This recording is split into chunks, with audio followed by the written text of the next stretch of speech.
It's 2:08.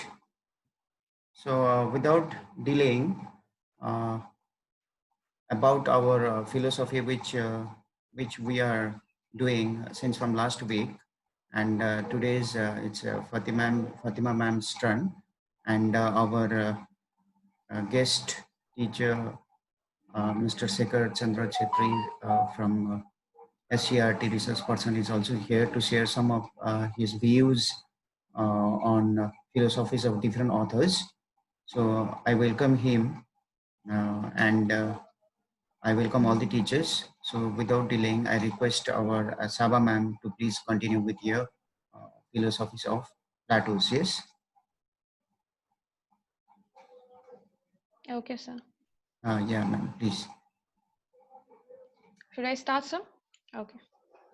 Okay. Yes, ma'am. So, first of all, a very good afternoon to our guest, Mr. Shekhar Chandra Chettri. Sir, thank you for joining us today, and we feel motivated and supported by your presence. Thank you, ma'am. Good afternoon to our chairman, sir, respected principal, sir, and my dear teachers.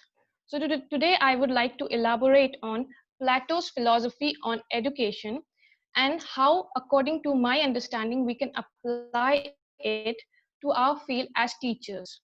So Plato was a Greek philosopher. He was from Athens, Greece, and he was the founder of the academy. The academy is one of the first institution of higher learning in the Western world.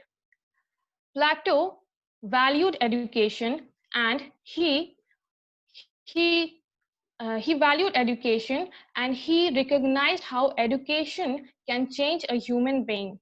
He viewed education as something that could change a society into the ideal form. Any society can be stabilized by education.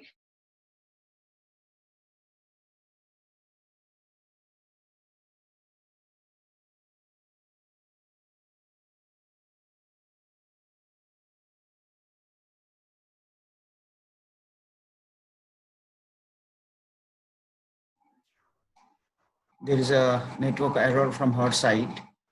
Actually says using Geo. So let's wait for another 1 minute.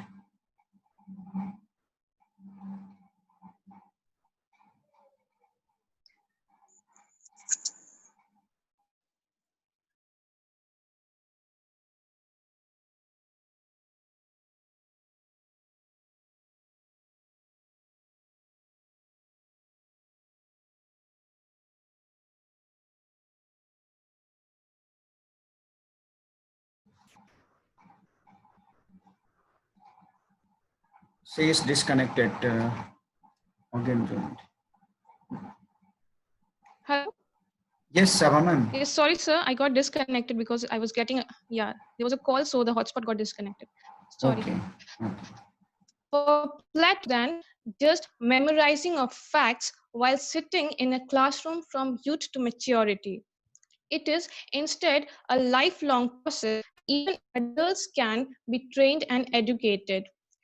So, in different stages of life, we imbibe education in different ways.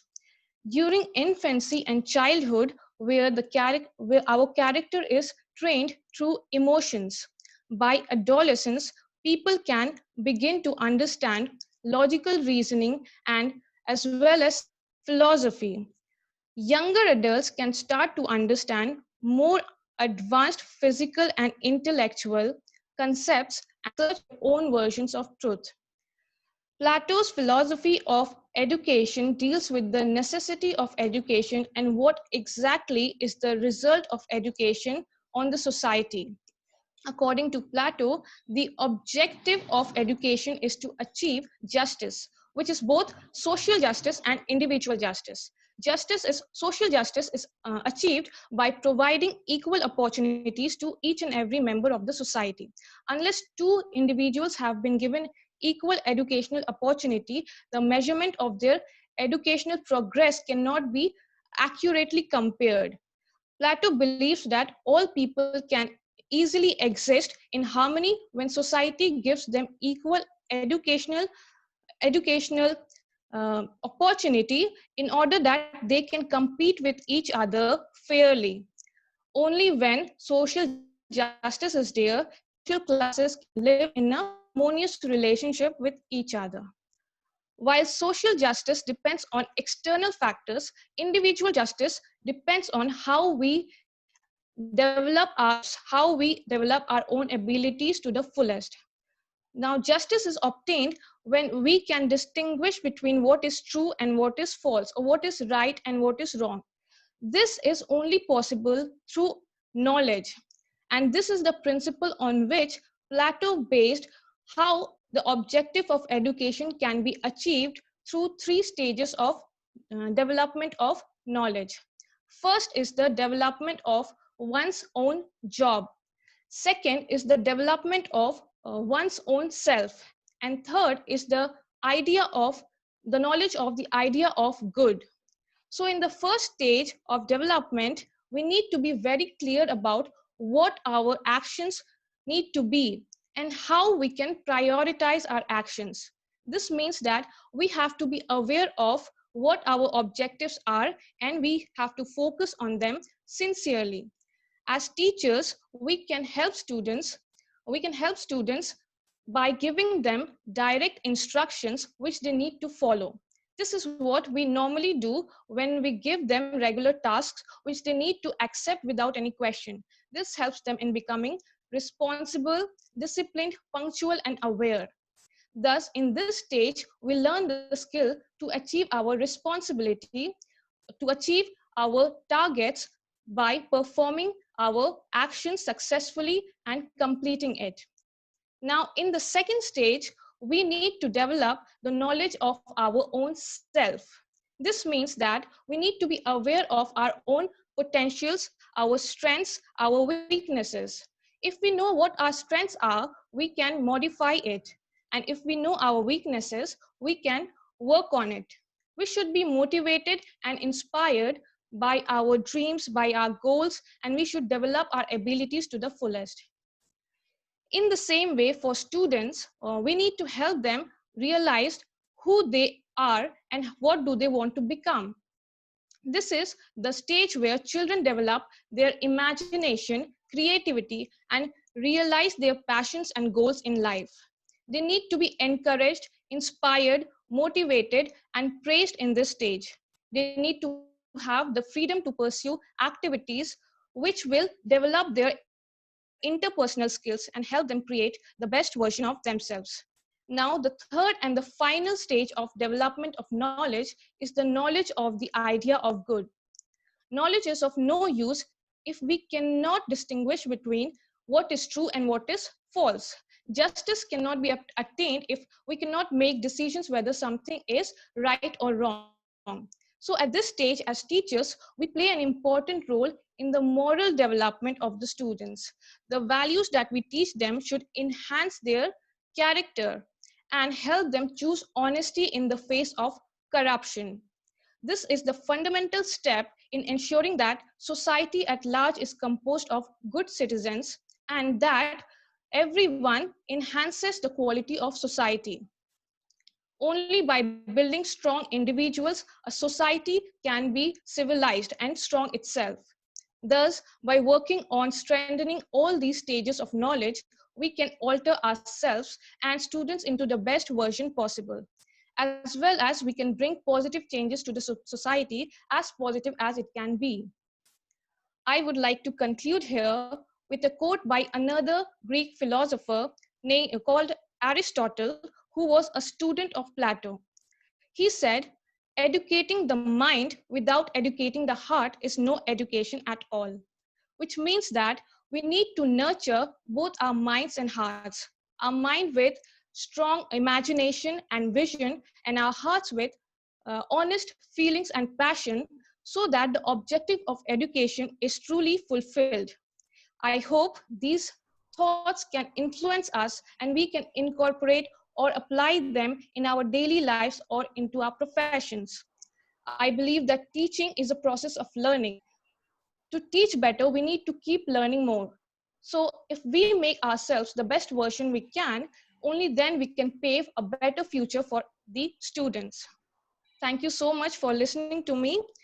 I wish you all have a great day ahead. Stay safe while in these times. Thank you so much, everyone. That's it, sir. Thank you so much. Thank you so much, ma'am. Thank you so much. Thank you, ma'am. That was a very good Thank you. presentation. Thank you. Yes, sir. So I request our guest, sir, Mr. Sekhar Chandra Chettri, to please drop a few points on behalf of your side only about the philosophies of different authors as well as Plato, sir. Thank you, Bim. Uh, I'd like to once again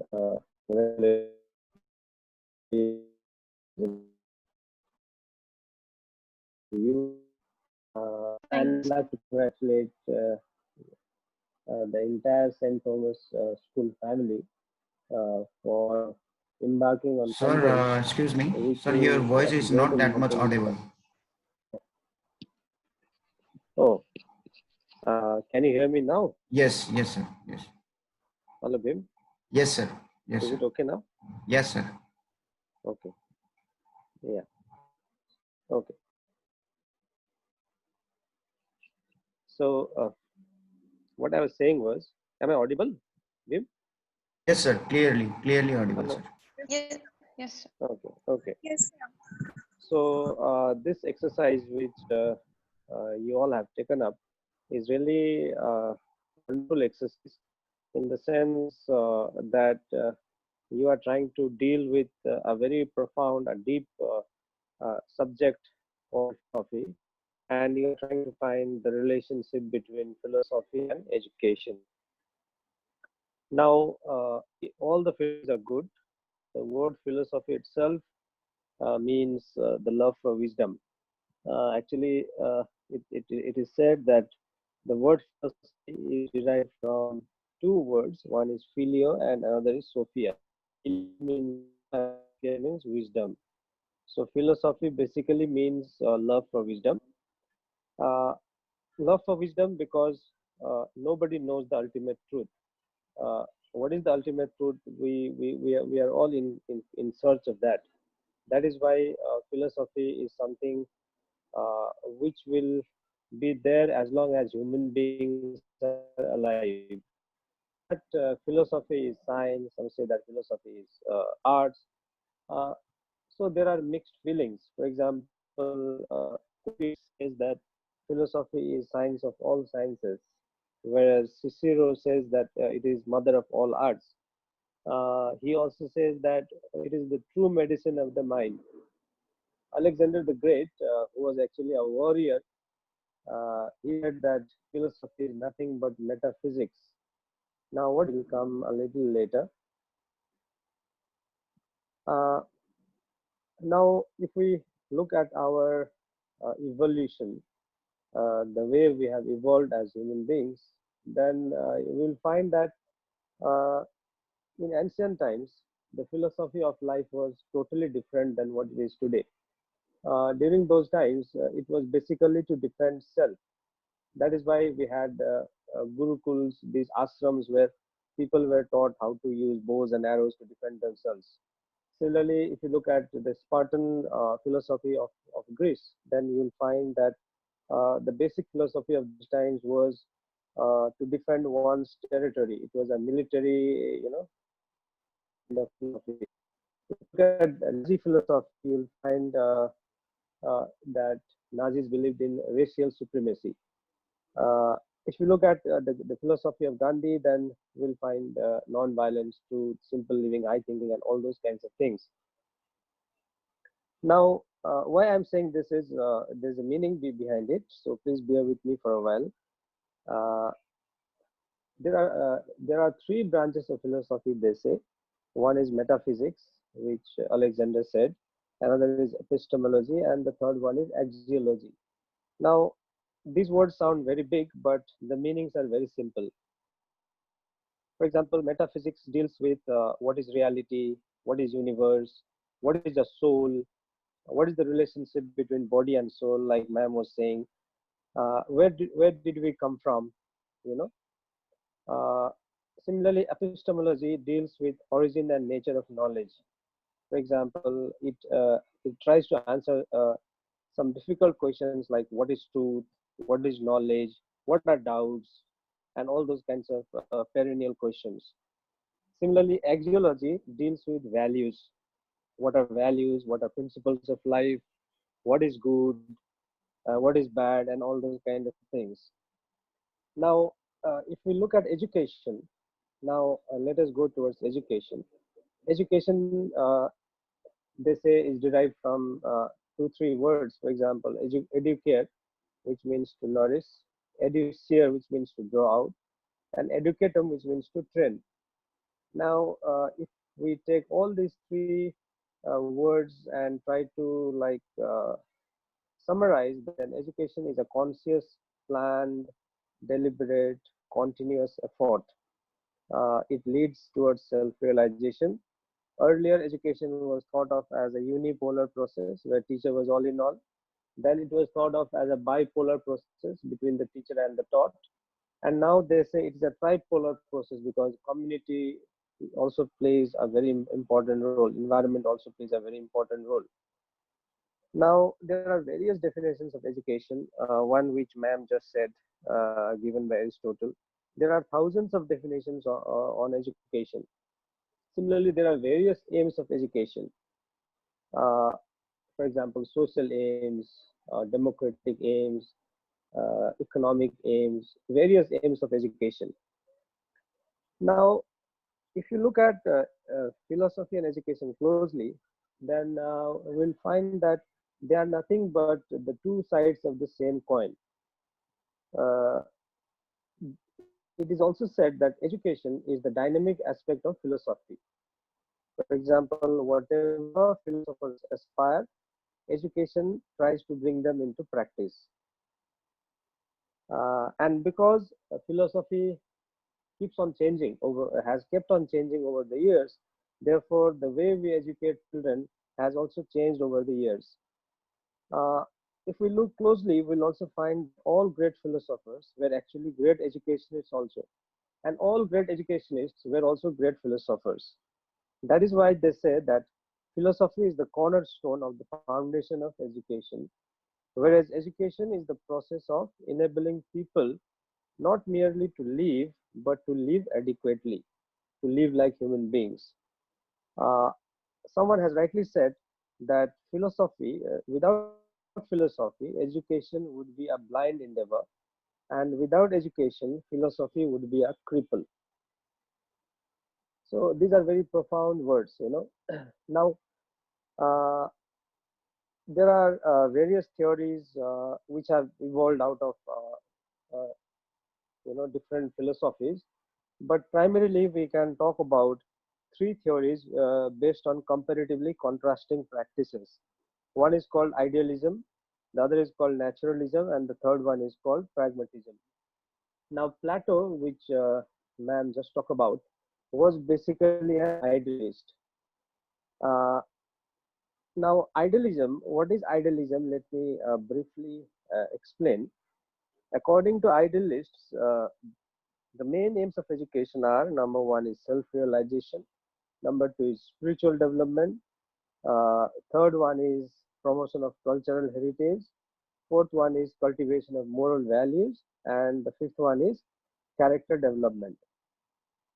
Now, if you ask me who else were the proponents of idealism, then my answer would be uh, Gandhi to some extent, Froebel, even Tagore believed in idealism to some extent. Still, what is it called? Sloka, or I don't know what it is actually called, from Upanishad. Asatoma Sadgamaya actually was also a kind of idealist kind of phrase, which basically means to lead someone from unreal to real, from darkness to light, or from immortality. Now, uh, the other two, for example, naturalism and pragmatism. If you want me to differentiate between these three schools of thought, Then on the basis of features, idealists, they believed in the existence of God.